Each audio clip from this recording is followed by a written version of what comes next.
Me kërkesë të kryeministrit në detyrë Albin Kurti është mbajtur sot mbledhja e Këshillit të Sigurisë së Kosovës.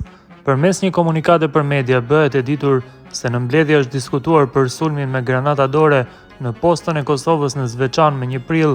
Po ashtu bëhet e ditur se mbrëm janë arrestuar 4 pelegrin serb në Gjakov, nga të cilët njëri ishte toger i policisë së Serbisë e tjetri kapiteni i ushtrisë së Serbisë. U raportua dhe diskutua për gjendjen e përgjithshme të sigurisë me thekste plane destabilizuese dhe ndërhyrjet kriminale të Serbisë. Me 1 prill pas mesnate u sulmua me 2 granata dore zyra e postës së Kosovës në Zvečan, nga të cilat njëra shpërtheu. Zyra e postës në Zvečan është riparuar plotësisht dhe tani vijon normalisht dhënia e shërbimeve publike atje.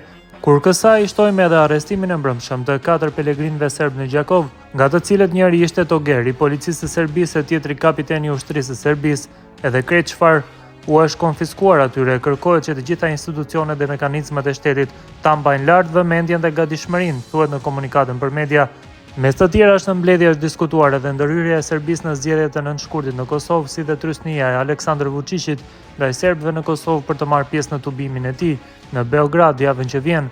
Në këtë mbledhje u konstatua se përveç ndërhyrjeve të Serbisë në fushatën zgjedhore dhe në zgjedhjet parlamentare në Kosovë të nënshkurtit 2025, përmes listës serbe dhe kryeterroristit Milan Radojičić si kryetar de facto i saj, Serbia tashmë ndërhynte disa prej deputetëve të komuniteteve jo shumicë e jo serb që të sabotojnë themelimin e institucioneve të reja të legjislaturës së nëntë, me kërcënime e joshje dhe sidomos me shantazhe.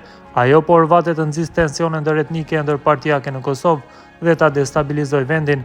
Kjo paraqet ndërhyrje flagrante ndaj sovranitetit shtetëror, funksionimit demokratik dhe integritetit institucional të vendit tonë, thuhet në komunikatën për media. Njëkohësisht ndaj serbëve të Kosovës, Serbia po ushtron trysni të paparë për pjesëmarrje në tubimin e presidentit të Serbisë, Aleksandr Vučić, në Beograd, e që është paralajmëruar për javën që vjen.